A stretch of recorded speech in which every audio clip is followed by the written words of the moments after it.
고린도전서 2장 1절에서 5절까지 말씀.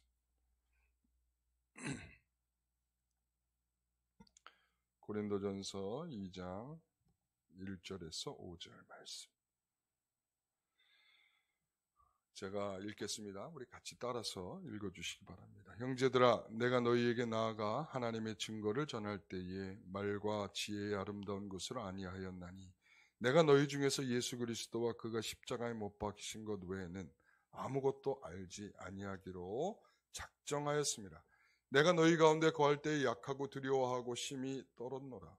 내 말과 내 전도함이 설득력 있는 지혜의 말로 하지 아니하고 다만 성령의 나타나심과 능력으로 하여 너희 믿음이 사람의 지혜에 있지 아니하고 다만 하나님의 능력에 있게 하려 하였노라. 아멘. 우리 고린도전서 강의 10번째 시간입니다. 오늘 말씀의 제목은 성령의 나타나심과 능력으로라는 제목으로 함께 하겠습니다. 우리가 그동안 몇 주 동안 우리에게 없는 것으로 라는 제목으로 말씀을 함께 나누었습니다. 우리에게 없는 것, 우리가 구원받고 그리고 또 우리가 하나님의 백성 된 것은 우리에게 없는 것으로 된 것이다. 이게 가장 중요한 제목이면서 우리가 꼭 기억해야 될 내용이죠. 그래서 십자가가 있었고 전도에 미련한 것이 있었고 우리가 택하고 부르심을 받은 것이 있었고 그래서 우리는 어떤 것도 자랑할 만한 것을 갖고 있지 않다. 자랑하는 자는 주 안에서 자랑하는 것이다. 이런 말씀들을 우리가 함께 나누었습니다. 바울은 사실은 지금 이 10절부터 시작해서 쭉 전개되는 내용들 속에서 1장 10절서부터 쭉 전개되는 내용들 속에서 보면 바울은 분명하게 그들의 분쟁 속에서 드러내고 싶은 내용이 있었던 것 같아요. 무엇을 이 분쟁 속에서 야 너희들 싸우지 마 지금 이렇게 말을 하려는 것이 아니라 굉장히 본질적인 이야기를 통해서 이 본질을 갖고 있다면 당연히 이 문제가 다 해결될 것이고 이 본질이 있다면 너희들 가운데 무슨 문제가 있을 수 있겠느냐라는 것으로 접근을 해주는 것 같아요. 그래서 이 사도 바울이 보여주려는 것이 무엇인가? 굉장히 반복적이면서도 또 새로운 내용을 담으면서도 그 가운데서도 우리에게 계속적으로 주려고 하는 메시지가 있다는 사실입니다. 그래서 우리가 지난번 본 것은 우리의 복음은 구원은 세상에서 미련하고 약하고 천하고 또 멸시받고 없는 것을 통해 이루시는 하나님. 그래서 바울은 이 모습을 보여주려고 하는 것 같아요. 그래서 우리가 지난번까지 계속 살폈던 제목 우리에게 없는 것으로. 우리에게 없는 것으로 됐는데 뭘 자랑할 게 그렇게 있니? 뭘 그렇게 너희들이 잘났니? 너희들이 뭘 내세울 만한 것이 있니? 너희들은 아무것도 스스로가 구원할 수 없는 그런 사람들이야. 그래서 이 2장을 시작하면서는 굉장히 중요한 전환이 하나 시작된 게 있습니다. 그게 뭔가 하면 복음을 전하고 있는 나라고 하는 바울을 이 1인칭으로 해서 표현을 해주고 있어요.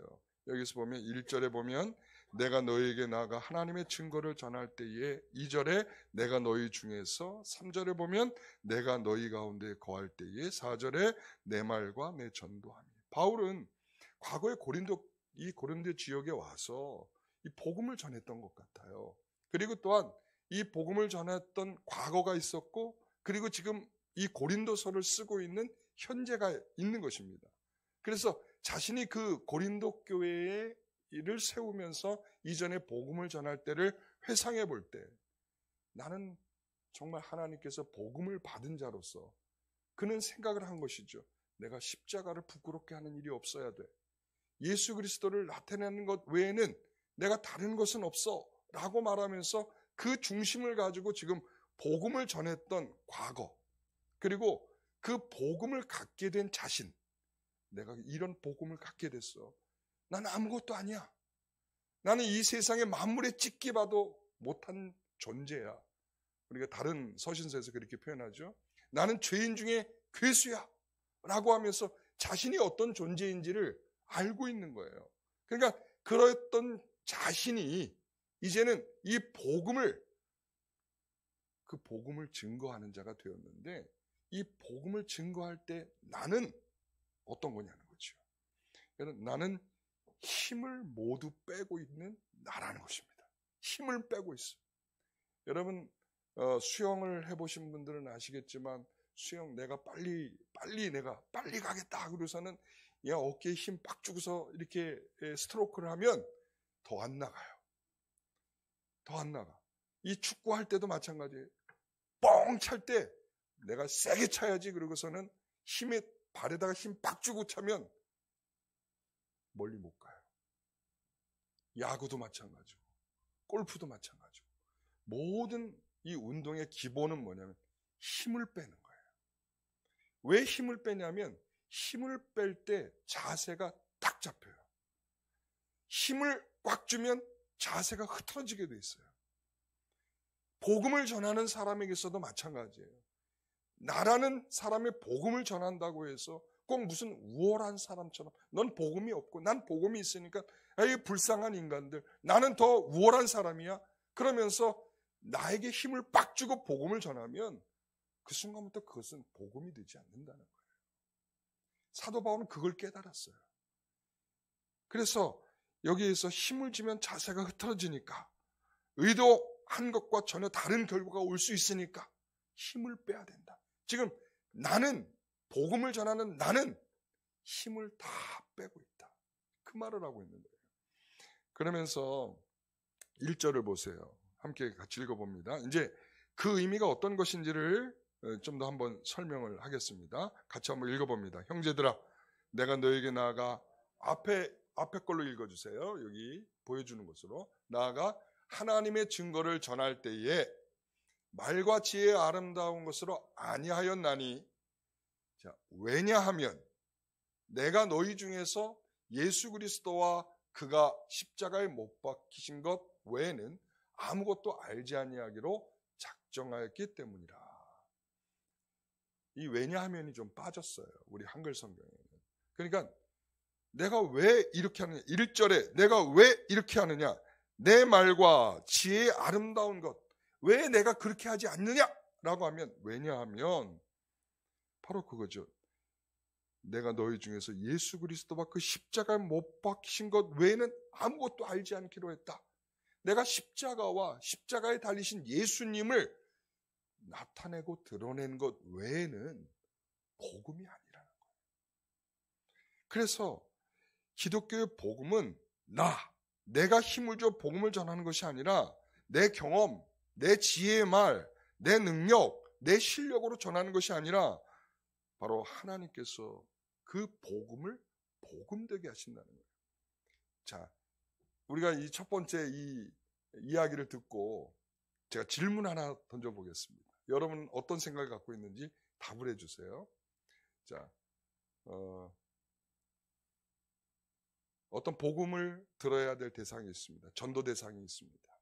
자, 전도 대상이 있을 때, 자, 첫 번째, 목사가 가서 전도한다.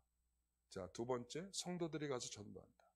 라고 했을 때, 누가 더 전도가 잘 될까요? 자, 1번입니까? 2번입니까?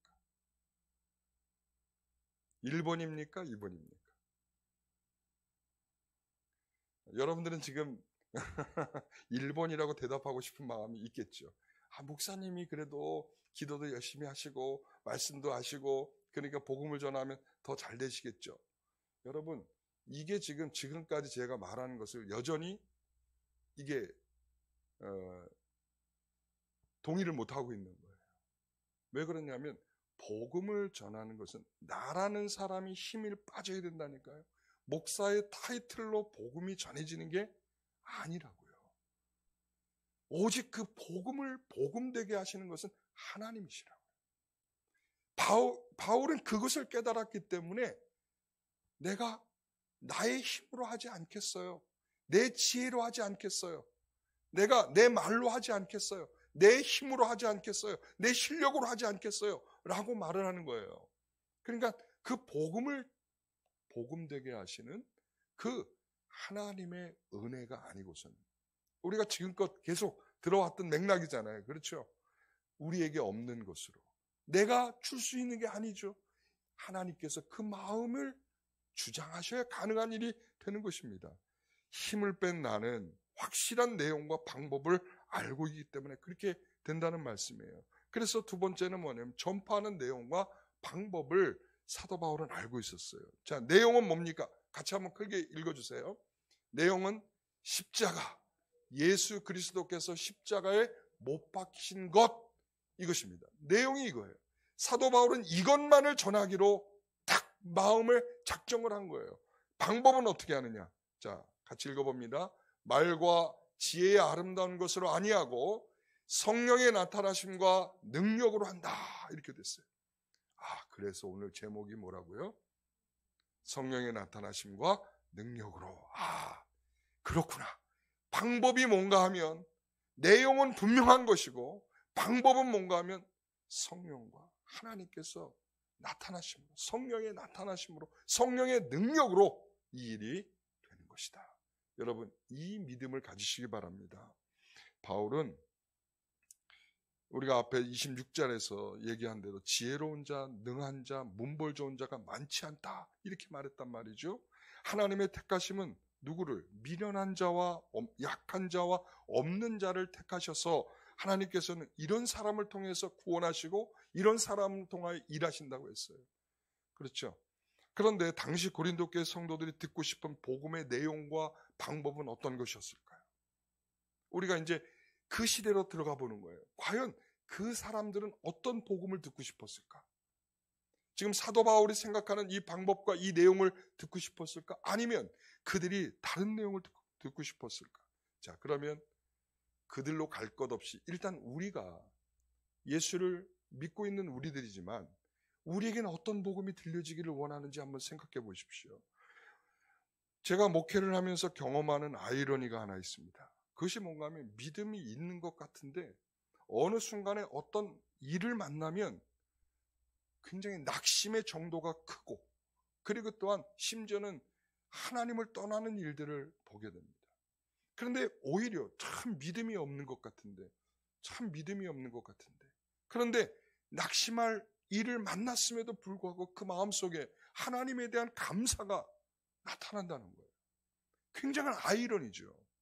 그러니까 믿음이라고 하는 것은 이 외적으로 드러나는 것과 다른 하나님의 내면과 중심이 있다는 것을 우리가 알게 되는 거예요. 여러분, 믿음의 이유, 그들이 듣고 싶은 이의 복음은 사실은 지금 제가 조금 전에 믿음이 있는 것 같은데 낙심한 일을 만나면 교회를 떠나고 하나님을 떠나고 하는 일이 생긴다는 것은 그들이 지금까지 생각하는 복음의 내용과 지금의 삶의 내용이 뭔가 충돌이 일어났다는 거예요. 그러니까 당시 지금 고린도 교회의 문제가 바로 그런 거예요. 지금 사도 바울이 그들에게 들려주는 복음과 그들이 추구하고 있는 삶 속에 뭔가가 충돌이 일어나고 있으니까 서로 간의 분쟁이 지금 이 교회에 나타나고 있는 것입니다. 여러분, 교회를 통해서 그들이 예수를 믿고서 얻고자 하는 것이 무엇일까요? 저는 이렇게 생각합니다. 오늘 우리가 이 10절 이하로부터 쭉 이 내용을 추적해보면 그들이 이 복음을 들으면서 어떤 것을 추구하고 있느냐? 예수 그리스도를 믿고 내가 교회를 나가면서 바로 이런 거죠. 더 지혜로운 자가 되는 것이고, 더 능력 있는 자가 되는 것이고, 그리고 또한 더 문벌 좋은 자가 되는 것입니다. 그들에게선 복음은 이것이 버무려져서 내게 더 충만하게 나타나지 아니하면 복음이 아니라는 거예요. 그것이 축복이고, 그것이 예수 믿는 이유고, 그것이 하나님이 기뻐하는 것이라고 생각하는 거죠. 그러니까 이것이 되지 않을 때 어떻게 되겠어요? 낙심이 오는 거예요. 내가 이래서 예수 믿은 건데, 내가 이것 때문에 복음을 받은 거지, 내가 이것 때문에 교회 나왔는데 왜 이것이 내 마음대로 되지 않는 것일까?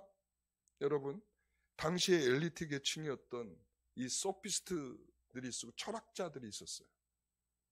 그러니까 사도 바울이 갖는 마음은 왜 이렇게 지혜가 아니고 미련한 거고, 강한 게 아니고 약한 거고, 있는 게 아니고 없는 거고 라고 하는 것으로 말을 하고 있는가 생각해 보면, 저는 오히려 우리가 안티란 말 쓰잖아요. 안티.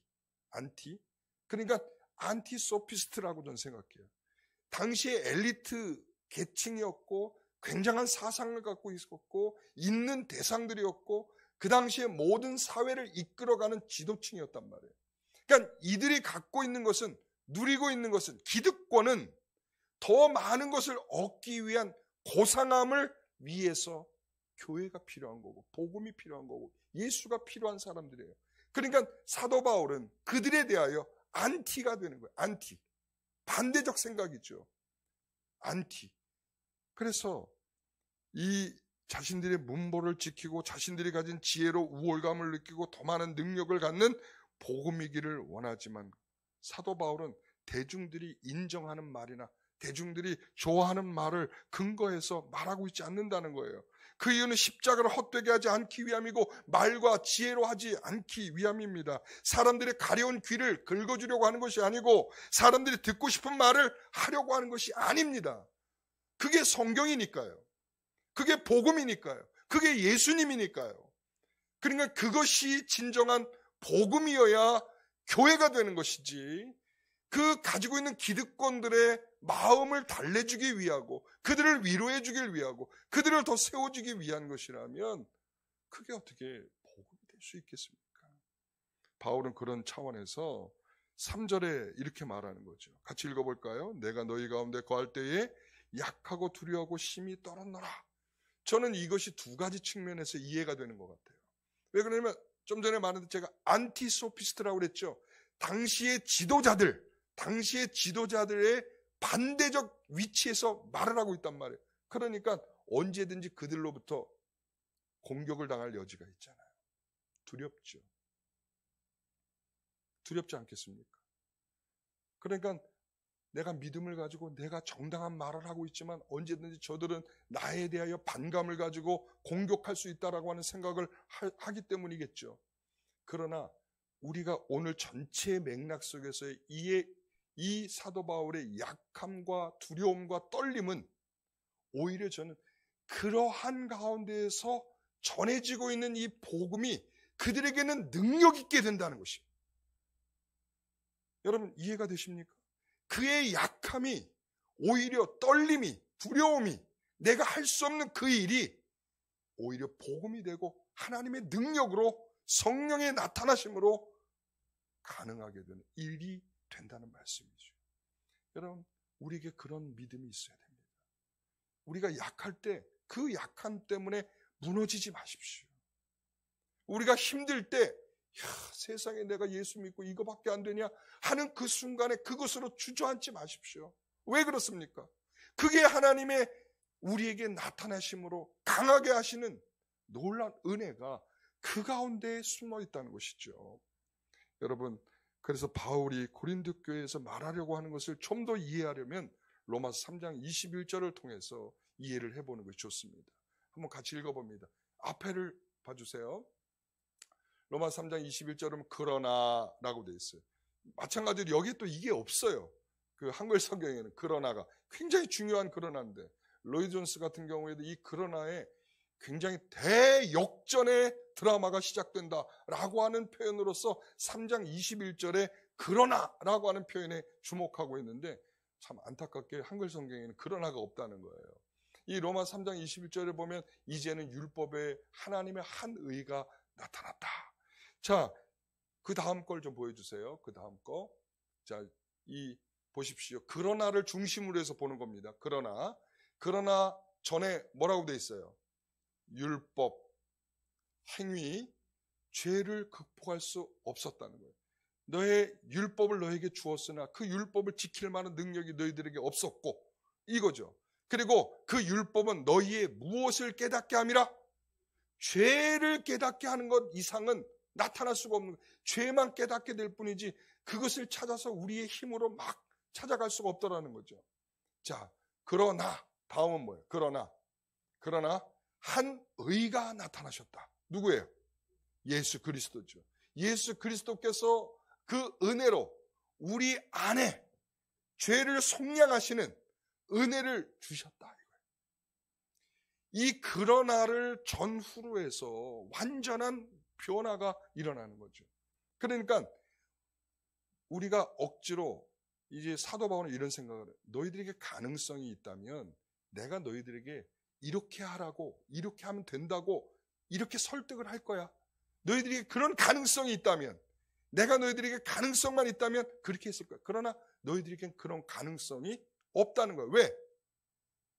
예수 그리스도께서 우리 안에 오시지 않고서는, 우리는 그러나의 변화가 없이는, 우리는 그 은혜를 받지 않고서는 참된 복음을 받아들일 신자가 될 수 없기 때문이죠.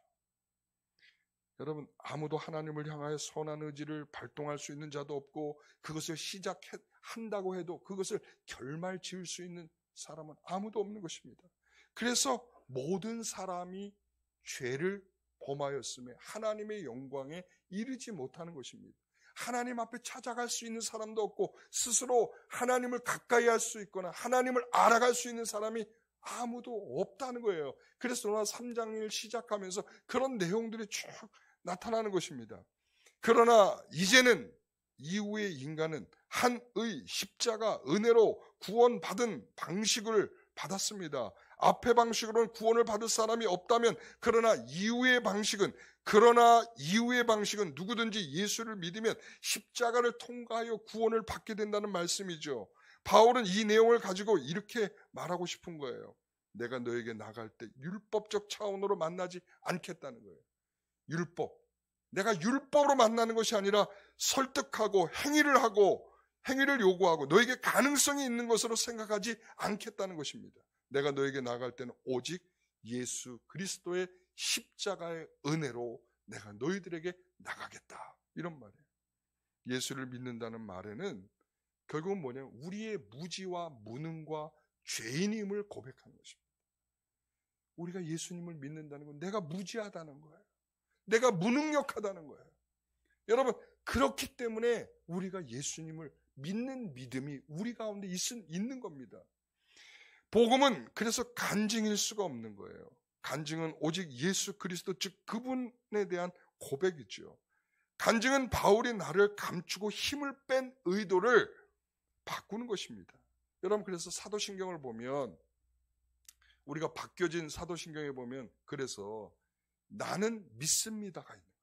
나는 믿습니다. 나는 하나님을 믿습니다. 나는 예수님을 믿습니다. 나는 성령님을 믿습니다. 이게 원래 라틴어로 기록되어 있는데, 크레도, 나는 믿는다, 이렇게 돼요. 나는 믿는다. 그러니까 나는 뭘 믿어요? 하나님을 믿고 예수님을 믿고 성령님을 믿는 거죠. 이게 바로 우리의 신앙 고백인 거예요. 우리의 간증인 겁니다. 우리가 이런 믿음을 갖는, 이 고백을 할 수 있는 이런 믿음을 가졌다는 것이 우리에게 가장 큰 간증입니다. 여러분, 그래서 사도 바울은 1절에 말과 지혜의 아름다운 것을 아니하였나니 4절에 내 말과 내 전도함이 설득력 있는 지혜의 말로 하지 아니하고 라고 말하는 것입니다. 여러분, 우리가 잘 알잖아요. 사도 바울은 드라마틱한 인생을 살았습니다. 그렇죠? 그가 다메섹에서 예수님을 만난 그 일은 정말 누가 봐도 드라마틱합니다. 그런 경험, 그런 체험, 여러분 가는 곳마다 꺼내고 싶지 않겠습니까? 사도 바울이 사도행전에 보면 3번의 이 자기의 변화된, 다메섹의 변화된 사건이 기록되어 있는데, 정말 사람들에게 그 불신자 앞에서 나같이 되기를 원한다라고 말하면서 자기의 그 간증을 했던 적이 있지만, 교회를 가는 곳마다 그들에게 복음을 전할 때에는 구체적으로 자신의 이 변화된 이야기를 안 해요. 의도적으로 안 합니다. 그 말은 뭡니까?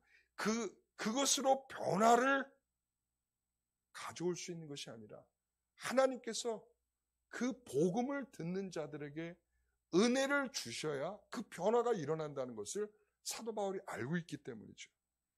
그래서 그들이 가진 지성적인 능력으로 설득하는 것, 이것도 사도 바울이 할 수 있는 일임에도 불구하고, 인간적으로 호소할 수 있는 것, 이것도 사도 바울이 할 수 있음에도 불구하고, 바울은 그런 방법을 택하지 아니하고 내가 통과한 그 십자가, 내가 무릎을 꿇었던 예수, 나를 불쌍히 여시고 찾아오신 예수 그리스도의 사랑 안에서 만나기를 바라는 그 복음을 전했단 말이죠. 이것이 진정한 교회의 근거고 내용이고 방식이라는 말씀입니다. 여기서 바울은 중요한 것이 아닙니다. 바울이라는 사람이 중요한 것이 아닙니다. 여러분, 복음을 들고 산을 넘는 그 발이라고 할 때, 발이 복음에서 중요합니까? 중요합니까? 그 아름다운 발이요 라고 할 때 그 발이 중요해요? 물론 어디 복음을 전하러 가니까 중요하겠죠. 그러나 실제로 복음이 들려지는데 발이 중요합니까? 아니잖아요. 그러니까 뭐냐면 사도 바울은 그런 발에 불과한 거예요. 복음을 전하러 가는 발. 그러니까 이 논쟁의 이 분쟁 속에서 사람들이 말하죠. 아볼로가 최고야, 게바가 최고야, 바울이 최고야 라고 할 때 아니야, 난 아무것도 아니야 라고 지금 말하고 있는 거예요. 게바도 아니고 아볼로도 아니고 오직 예수 외에는 나타나고 드러나야 될 분이 아무도 없다는 사실을 말하고 싶은 거죠. 내가 아니어도 된다는데 바로 나를 사용하고 계시다는 것에 감사할 뿐인 거죠. 여러분, 우리가 직분을 받았다는 것도 그런 것입니다. 직분을 받은 것이 대단한 것이 아니라 그 내용을 갖게 된 것, 그 방식을 우리가 배우게 된 것, 내가 힘을 빼고 주 안에서 하나님을 향하여 감사하게 된 것이 중요한 일입니다. 그래서 사도 바울은 오늘 세 번째로 그렇게 전개되는 것입니다. 전파하는 방법, 성령의 나타나심과 능력으로 이렇게 되는 것입니다. 4절 같이 한번 읽어봅니다. 내 말과 전도함이 설득력 있는 지혜 말로 하지 아니하고 다만 성령의 나타나심과 능력으로 하여. 성령과 나타나심과 능력은 우리가 이 표현을 보면 오늘날을 살고 있는 성도들에게 먼저 떠오르는 것이 뭘까? 제가 이렇게 생각을 해봤어요. 성령의 나타나심과 능력으로 이러면 어떠한 것이 먼저 연상이 됩니까? 아마 대부분의 성도들은 신비한 일들, 어떤 신비한 거, 막 방언의 역사가 다 일어나고, 뭐 병든 자가 다 고침을 받고 그렇게 예수를 믿게 되는. 실제로 저도 예수를 그렇게 믿게 되긴 했죠. 저도 병든 몸이 고쳐지면서 예수를 믿게 됐죠. 근데 그 자체가 성령의 나타나심을 의미하는 게 아닙니다. 여러분, 이런 거죠. 어떤 사람이 이런 말을 합니다. 저런 강팍한 사람은 하나님께서 기적 한번 보여주시면 정말 하나님을 분명히 믿을 텐데. 여러분, 이런 생각 해보셨죠? 네? 해보셨어요? 안 해보셨어요? 해보셨을 거야. 나한테도, 지금 믿음이 없는 나한테도 그럴 거예요. 하나님이 나한테 그 기적 같은 일만 보여주신다 그러면 나는 하나님을 정말 잘 믿을 텐데. 여러분, 그렇게 한단 말이죠. 화면이 왜 내가 어디 갔어요? 잠깐 저 지하로 내려보낸 것 같아요. 여러분, 그런데 저는 그 생각을 할 때 이 말씀을 비추어서 우리가 성령과 나타나심과 능력으로 우리가 복음이 복음되게 한다라고 하면 그런 거구나. 병든 자를 팍 고쳐가지고, 아니면은 안 되는 거 팍 되게 해주셔가지고, 아니면은 우리의 인생에 원하고 소원하는 거 확 이루어지게 해주셔가지고 우리를 탁 하나님을 믿게 한다. 우리가 이렇게 생각을 할 수 있을 텐데 저는 그렇게 생각은 안 되는 것 같아요. 여러분, 우리가 보십시오. 원래 예수님께서 우리 요한복음 1장에 보면 예수님은 하나님이시죠. 그렇죠? 1장에 쭉 보면 하나님이시고 말씀으로 계셨고 이 세상을 창조하셨고 그러던 분이 육신을 입고 이 땅에 오셨다고 되어 있어요. 근데 사람들이 본다고 되어 있어요? 아니죠. 못 알아본다.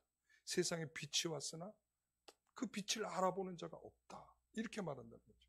그러니까 그분이 오셔도 그 능력의 분으로 오셨어요. 그냥 오셔서 그냥 오신 게 아니에요.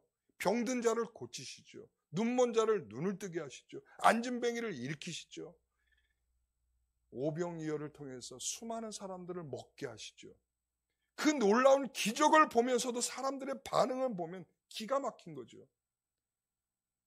여러분, 그 기적으로 예수 믿게 된 사람들이 있을까요? 그게 기적이에요.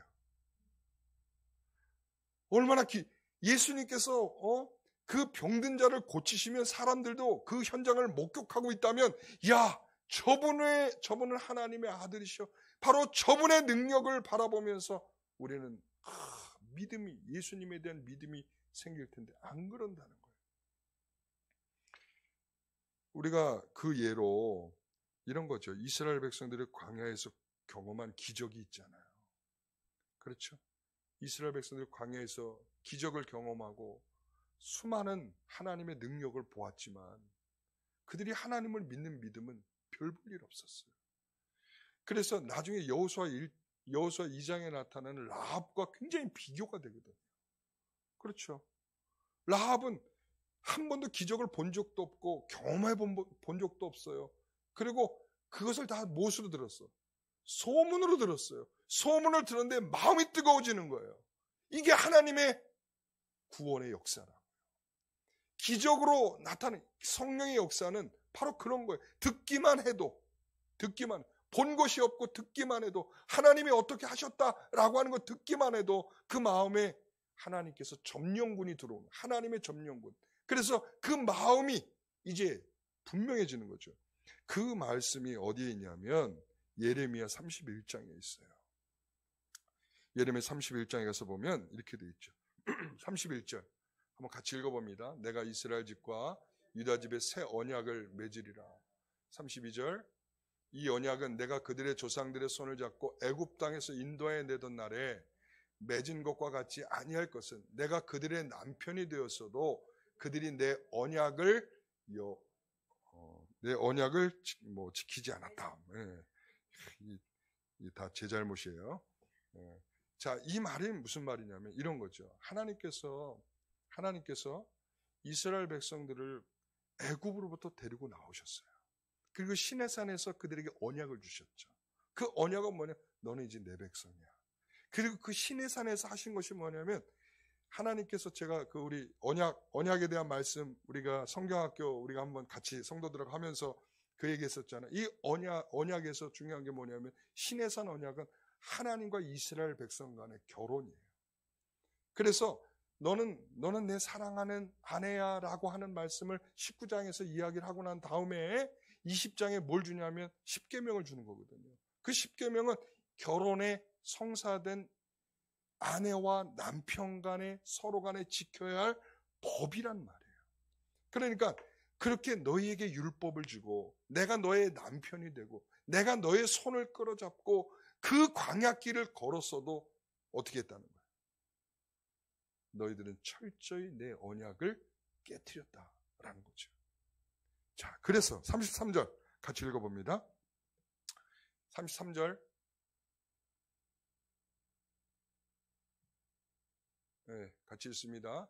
그러나 그날 후에 내가 이스라엘 집과 맺을 언약은 이러하니 곧 내가 나의 법을 그들의 속에 두며 그들의 마음에 기록하여 나는 그들의 하나님이 되고 그들은 내 백성이 될 것이라. 자, 언약의 내용은 동일합니다. 그렇죠? 이 이스라엘 백성이 시내산에서 얻은 내용은 뭐냐? 내가 너의 하나님이 되고 너는 내 백성이 되는 것. 이게 언약의 내용이에요. 새 언약이라고 하면 내용이 바뀌는 것이 아니라 방식이 바뀌는 거예요. 아까 우리가 로마서 3장 21절의 말씀과 동일한 맥락인 거예요. 그러나예요. 그 이전에 내가 너희들에게 율법도 주고 내가 너희를 남편이 되어서 내가 너희 손을 이끌고서 내가 해보았지만 너희들이 그렇게 해도 안 되더라는 거예요. 그래서 하나님께서 새 방식을 주셨다. 새 언약. 그 새 방식은 뭐냐면 너의 마음에 넣어주는 거예요. 너의 마음에 넣어주어서 이제는 안 할래야 안 할 수 없고 안 믿을래야 안 믿을 수 없는 하나님의 구원의 역사를 새로운 방식으로 열어가시겠다는 거예요. 자, 놀랍죠. 그래서 이 너의 마음에 넣어주신 그것이 무엇인가? 이것이 바로 예수 그리스도를 마음에 두는 것입니다. 성령이 오셔야 가능한 일이죠. 그래서 예수님이 십자가에 죽으신 이후에 부활하신 이후에 승천하시고 난 다음에 너희들은 내가 약속한 것을 기다려라. 그러고 나서 오신 게 뭐예요? 보혜사 성령님이시죠. 오순절날 성령, 하나님이 약속하신 성령이 임하셨어요. 그 성령이 임한 것은 바로 예수 그리스도께서 죽으시고 부활하셔야 그 복음이 가능케 하시는 그 내용이 딱 완성이 되니까 성령께서 오셔서 누구에게? 신자들에게 임하셔서 그 십자가의 죽으심과 부활하신 그 예수 그리스도를 그 마음에 두도록 하나님께서 성령을 통해서 역사하신 거죠. 바로 이게 성령이 우리에게 나타나십니다. 여러분, 그래서 그 십자가의 사건, 성령이 오신 그 일이 우리를 더 이상 죄인으로 여기지 않고, 이것은 설득으로 되는 것이 아니라, 우리가 알아서 된 것이 아니라 바로 하나님께서 우리에게 주시는 성령의 철저한 은혜죠. 로마서 5장 8절의 말씀 우리 함께 읽어보겠습니다. 우리가 아직 죄인 되었을 때에 그리스도께서 우리를 위해 죽으심으로 하나님께서 우리에 대한 자기의 사랑을 확증하셨느니라. 우리가 어떻게 되었을 때? 죄인 되었을 때. 그러니까 우리가 무지하고 무능력하고 아무것도 할 수 없을 그때에 바로 그때 우리에게 이 하나님께서 우리를 위해서 죽으신 예수 그리스도를 우리의 것으로 만들어 주셔서 그 우리에 대한 사랑을 얼마나 뜨겁게 갖고 계신가를 확인시켜 주는 것으로 표현하고 계시다는 거죠. 여러분, 고린도 교회의 싸움은 바로 너희는 실제 복음이 무엇인지, 그리고 그 복음의 뿌리가 무엇인지, 그 근거가 무엇인지에 대한 이해가 사실은 부족한 것입니다.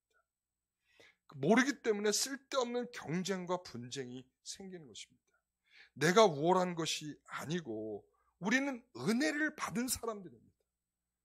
그러니까 여기에는 누구든지 모든 사람들이 어떤 직분을 가졌던 몇 년 신앙생활을 했던 이게 중요한 것이 아니라 우리는 모두 하나님의 은혜를 받은 사람이다라는 것이죠. 그게 우리의 골격이고 우리의 근거고 우리의 뿌리여야 합니다. 그래야 교회죠. 그래야 교회입니다. 교회 오래 다닌 사람이 오래 다닌 사람으로 행세를 하고 직분자가 직분자로서 행세하면 그것은 교회가 아닙니다. 왜? 우리는 다 은혜 받은 사람이거든요. 내 근거로 된 것이 아무것도 없는 그런 사람이거든요. 그래서 내가 선택해서 내가 납득했다면 그것은 은혜가 아니겠지만 우리는 내가 근거되지 않고 내가 스스로 납득한 이해력에 의해서 된 것이 아니라 우리는 다 은혜로 된 일 아니겠습니까? 기다리지 않고 손가락질하는 것은 굉장히 우리가 빨리 할 수 있는 일입니다. 그런데 그것이 우리가 너보다 다르다라는 생각을 하고 있기 때문에 그렇습니다. 제가 솔직하게 우리는 모두 죄인입니다. 서로의 간격이 다를 수 없는 죄인입니다. 그러나 그 은혜를 받아서 이제 조금 인간다운, 하나님 앞에 인간다운 모습으로 살아가고 있는 여전히 부족한 죄인들입니다. 그러므로 우리는 힘든 일을 겪고 있을 때 우리가 이런 충고들은 하지 마셔야 됩니다. 네가 기도 안 했으니까 그런 일이 있는 거야. 우린 적어도 그런 충고는 하지 마십시오. 목사님, 그 기도 안 해서 그런 거 아니에요? 여러분, 물론 하나님 기도하게 하기 위해서 하는 경우도 있겠지만 기도하지 않아서 어떤 일이 생기거나 기도해서 또 복을 받는 것보다 사실은 기도는 신자의 특권입니다. 하나님 우리가 은혜를 주신다라고 하는 사실을 확인하는 유일한 통로 중에 하나예요. 우리가 기도하는 것은 하나님 우리가 계속 은혜를 주고 계시다는 것을 받고 있는 통로예요. 그러니까 이 통로가 열려있는 사람은 항상 주님 앞에 겸손한 것이죠. 기도하는 것은 그 자체가 복인 거예요. 그래서 기도해서 무엇을 얻었다가 복이 아니라 기도하고 있는 그 성도가 복 있는 것입니다. 왜? 하나님이 주시는 은혜를 계속 공급받고 있는 통로가 열려있는 것이기 때문이죠. 기도해서 우리가 무엇을 받았다는 것은 기도해서 받은 것이 아니라 이것이 인간의 손이 아닌 하나님에게서 주신 결과라는 사실을 우리가 더 깊이 깨닫게 하는 것입니다. 저는 그래서 주기도문의 일용할 양식이라는 표현이 우리에게 주는 가장 큰 중요한 힌트라고 봐요. 일용할 양식. 하나님이 그날 먹을 것을 주신다, 이런 의미이기도 하겠지만, 기도하면 그날 먹을 거 하나님 주신다, 이게 아니라 우리에게는 모든 것들이 하나님으로부터 오는 것이다 라는 것을 말씀하고 있는 거예요. 우리가 살아가는 모든 것은 하나님께로부터 오고 있는 것이다. 그러므로 기도하는 자에겐 그걸 아는 거예요. 내가 모든 것이 하나님께로부터 오고 있다는 것을 알고 있는 거예요. 그래서 나를 앞세운 표현은 신앙을 빙자한 자신의 과시를 하는 것이 될 것이고, 자신을 좀 더 높은 신앙의 수준으로 생각하는 상대의 비난을 하게 될 것이고, 자신이 받는 은혜를 생각하지 못하고 기다릴 줄 모르는 사람은 은혜를 역행하는 행동을 하게 될 것이고, 직분을 계급이라고 생각하는 사람에는 위에 서서 늘 남에게 뭔가를 지시하려고 할 것입니다. 여러분, 이런 교회는 교회가 아닙니다. 냉정하게 말씀드립니다. 이런 교회는 교회가 아닙니다. 오늘날 수많은 교회들이 있습니다. 저도 우리 교회가 그렇게 될까 봐 걱정입니다. 우리는 은혜로 받아서, 은혜를 통해서 은혜로 이루어진 교회입니다. 서로 손가락질할 주제도 안 되는 것이고, 그리고 또한 내가 위에 설 능력도 안 되는 사람이고, 우리는 모두 진정한 은혜 앞에 자신의 목소리를 빼고 짝다리 잡고 힘주고 있는 다리도 풀고 자신의 몸을 힘을 빼서 우리가 하나님 앞에 좀 더 겸손해진 성도들, 이게 성령의 나타나심과 또 하나님의 능력으로 된 일이라 저는 믿습니다. 이것이 우리 마음속에 체득되어 있지 아니하면 절대로 그런 게 나올 수가 없습니다. 사도 바울이 지금 보여주는 예가 나라고 하는 중심점을 여기다가 예를 들어서 내가 복음을 받고 나니 내가 힘을 빼는 것 외에는 이 복음이 되게 하지 못하더라 이거죠. 그래서 내가 이 복음을 전할 때 내 말로 하지 않는 중요한 이유는 성령의 나타나심과 능력으로 한다는 사실 때문이다 라는 것이죠. 오늘 우리가 그런 교회로, 그런 성도들로 더욱 성장해가는 우리 모두가 되기를 간절히 축원합니다. 기도하겠습니다. 하나님 아버지 감사합니다. 우리 모두 그 복음을 믿고 받은 자들이라면 좀 더 겸손하게, 좀 더 섬김으로, 좀 더 낮아져서 모든 것을 내려놓고 힘을 빼고 다 주님의 은혜와 능력으로 산다는 그 말이 아니라 그 안에 있는 능력으로 진정으로 살아가는 우리가 되게 하여 주옵소서. 우리가 신자라고 하면서도 여전히 우리의 바램과 우리의 뜻은 달리 있고, 예수님의 십자가와 구원의 은혜는 우리의 인생에서 달리 가고 있는 이율배반적이고 이원론적이고 참으로 하나님을 이중적으로 섬기고 있는 참으로 안타까운 우리들의 모습이 되지 않도록 하나님, 우리의 마음과 중심을 붙잡아 주시옵소서. 예수님의 이름으로 기도하옵나이다. 아멘.